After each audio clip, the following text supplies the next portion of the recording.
और इस वक्त हिंदुस्तान लाइव की टीम यहाँ पहुँची है गली नंबर 4 चौहान बागर में, जहाँ का फ़हीम कुरैशी रहने वाला था।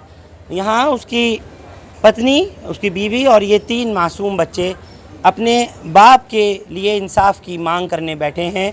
इससे पहले ये थाना जाफराबाद पर थे और अब यहाँ पर हैं। इन नन्हे मासूमों को नहीं मालूम कि बाप का साया सर से उठ गया। ये नहीं पता कि उनको मारा किसने, मौत कैसे हुई, कुछ नहीं पता।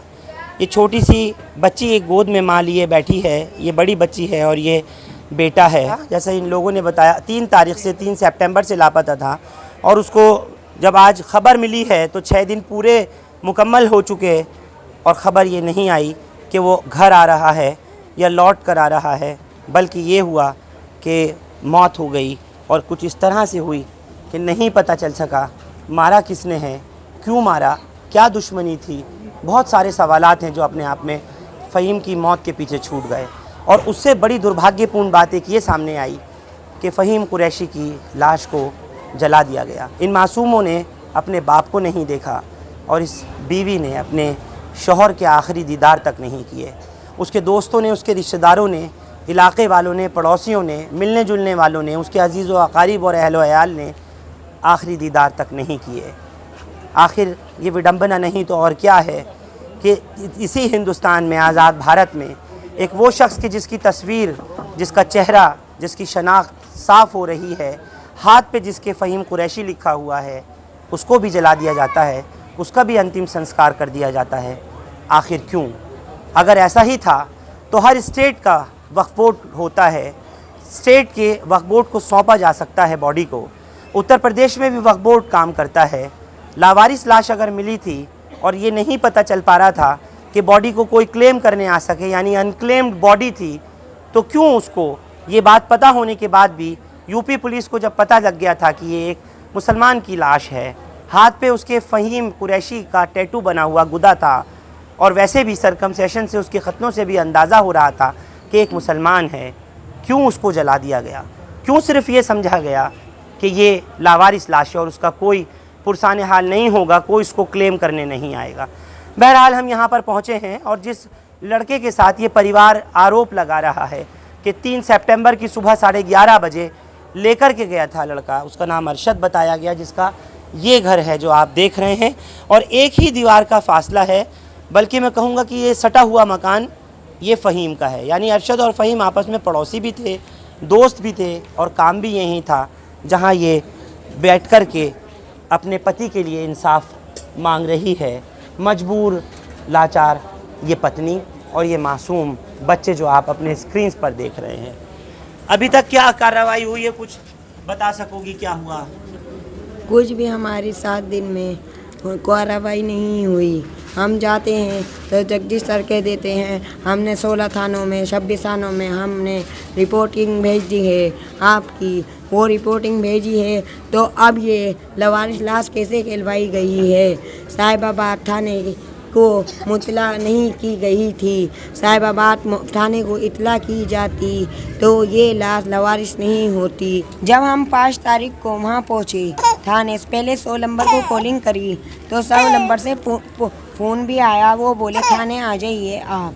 हम थाने पहुँचे तो थाने में जजिश आईओ हैं जो, तो वो ये बोले अरशद कुरैशी के ही सामने आप इसके साथ जाइए और जहाँ आप बता रहे हैं वहाँ पे जाइए, आप इनके साथ आप जाके खुद ले आइए, अरशद के साथ आप जाके खुद ले आइए। आपने क्या कहा? तो हमने ये किया, हम क्यों जाएं, आपकी टीम क्या कर रही है? तो बोले वो तो हम बाद में बताएंगे, आप जाइए अपने घर। फिर हम दूसरे दिन गए तो आप बार बार क्यों आ रही हैं ना पे? आज मैं अपने हस्बैंड का आखिरी दीदार कर लेती और मेरे बच्चे आखिरी बार बाप को अपने देख लेती। मुझे चाहिए इंसाफ और इंसाफ मैं बच्चों के लिए नहीं मांग रही हूँ और अपने लिए। इन बच्चों का कोई नहीं है माँ बाप के अलावा, हमारे माँ बाप के अलावा कोई भी नहीं है। आज उस अरशद कुरैशी ने वल्द उसकी इरशाद अहमद ने हमारे बच्चों के ऊपर से बाप का साया छीन लिया और किसी का सुहाग छीना है तो उसे कड़ी सज़ा दी जाए और इन बच्चों को इनका इंसाफ दिलवाया जाए। और मैं किराए के घर में रहती हूँ, मैं कहाँ जाऊँगी, मैं कहाँ से बच्चों को पालूँगी और किराया अदा करूँगी। अच्छा, एक सवाल जो मैं आपसे पूछना चाह रहा हूँ बहन, मुझे ये बताइए, अरशद आपसे कहकर क्या गए थे 3 सितंबर की सुबह 11:30 बजे, जो आपने अपने लाइव में बोला था, आपसे कहकर क्या गए थे उस वक्त में? और काम से घर लौट आए थे या घर के नीचे ही काम जहाँ करते हैं वहाँ मौजूद थे, आपसे मिल कर के गए थे?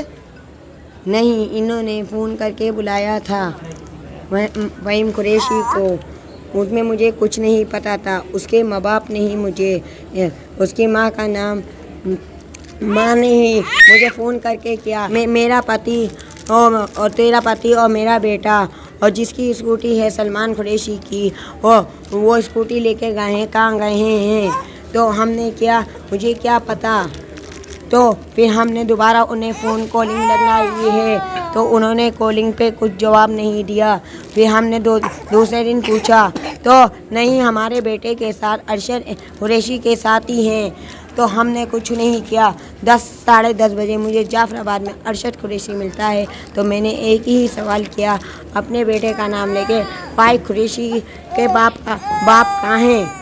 अरशद आपके साथ गए थे? मुझे नहीं पता। फिर मैंने फ़ोन किया, फिर मैंने फ़ोन नहीं किया। बेहद सदमे में है इस वक्त फ़हीम की बीवी और ये मासूम बच्चे, जिन्हें मालूम ही नहीं कि सब हो क्या रहा है। घर के बाहर इतनी भीड़ क्यों है, बाप हमारा है कहाँ, और ख़ुद ये नहीं समझ पा रहे कि हमारे सर से हमारे बाप का साया उड़ गया। इसके पीछे अगर कोई फॉल प्ले है और वाकई मौत हुई है, नेचुरल डेथ है, तो वो बात एक अलग, लेकिन सवाल पुलिस पर उठाती है। लेकिन अगर ले जा कर के मारा गया है, कत्ल किया गया है, और उसके बाद फिर उस कत्ल के बाद फेंक करके लावारिस लाश को वो शख्स की जिसका ये नाम ले रही हैं, वो उसी गाड़ी से, उसी स्कूटी से वापस आ जाता है दिल्ली, जो अपने साथ बिठा कर के अमरोहा लेकर के जा रहा था, तो सवाल उठने उस पर लाजमी हैं। बेहद सदमे में हैं और क्या कुछ कह रही हैं वो भी आपको और सुनाता हूँ। अरशद कुरैशी जो जिस दिन 4 सितंबर को मिला, तो हमने यही पूछा फ़हीम कुरैशी के बाप कहाँ हैं? तो बोले मुझे नहीं पता। मैंने कहा मैं अपनी बेटी की कसम खा के कहती हूँ वो मेरे घर पे नहीं आए हैं। अरशद मैं आपसे न्यू पूछ रही हूँ। तो मुझसे बोले मैं मोहन नगर चौक पे चलिए, शमशाद घाट पे चलिए। मैंने फिर उसकी माँ से अदा करा, तो माँ उसकी मेरे घर पे चढ़ाव करती है आन के। माँ कहती है बल्लो ऐसा कुछ नहीं है, बल्लो ऐसे के नहीं होता, और धमकियाँ मिलती हैं मुझे। सुबह भी धमकी मिली, हमें क्यों घूर रही है, और मैं अपने हस्बैंड को ढूंढने जा रही थी।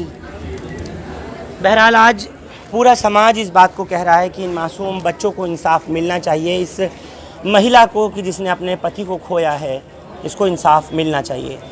और दिल्ली पुलिस हर मुमकिन कोशिश करके, क्योंकि रिपोर्ट जैसे मैंने आपको बराह रास्त दिखाया था, आप लोग सुन रहे थे जिस वक्त में ये महिला कह रही थी, इनके अपने रिश्तेदार कह रहे थे कि हम बार बार थाना जाफराबाद के चक्कर लगा रहे थे, लेकिन ना इन्वेस्टिगेशन ऑफिसर ना कोई और पुलिस वाला मदद कर रहा था। ये ज़रूर था कि गुमशुदगी की रिपोर्ट दर्ज करा दी गई थी, लेकिन जब मरने की खबर आई थी थाने में, तो इन लोगों का ये भी कहना है कि जो इन्वेस्टिगेशन ऑफिसर है उसको हम बार बार कह रहे थे कि आप हमें ले चलिए, उसी नंदीग्राम थाने में आप साथ चलिए, गाज़ियाबाद में हमारे साथ चलिए, शनाख्त हो जाएगी तो कम से कम हम बॉडी तो ला सकते हैं। इन बच्चों को आखिरी दीदार, इस बीवी को अपने शौहर के आखिरी दीदार तो करा सकते हैं, और फिर उसके बाद मुस्लिम रीति रिवाज से उसको सुपुर्द खाक भी किया जाता। लेकिन अफसोस कि ये बच्चे नहीं देख पाए, ये बीवी नहीं देख पाई, ये रिश्तेदार नहीं देख पाए। और वहीं यूपी में शमशान घाट में फ़हीम कुरैशी का अंतिम संस्कार कर दिया गया। ये लोग न्याय के लिए, इंसाफ के लिए यही कह रहे हैं कि हम जाएं तो किस दर पर जाएं, हम कहें तो किससे कहें, किससे गुहार लगाएं। और फिर उसी तरह से ये 2 स्टेट्स का मामला दिल्ली और उत्तर प्रदेश का हो गया। कैसे हमें न्याय मिलेगा, कैसे इन मासूम बच्चों को इंसाफ मिल सकेगा। आप लोग हमारे साथ इस खबर पर जुड़े, आपका बहुत शुक्रिया। हिंदुस्तान लाइव फरहान याहिया यूट्यूब पर सब्सक्राइब कर सकते हैं और क्लिक कर सकते हैं बेल आइकन हमारी खबर की पहली नोटिफिकेशन के लिए। फेसबुक पर हमारा page Hindustan Live Farhan Yahiya follow और लाइक कर सकते हैं। शुक्रिया चौहान बागर इलाके से हमारे साथ जुड़ने के लिए। Thank you for now.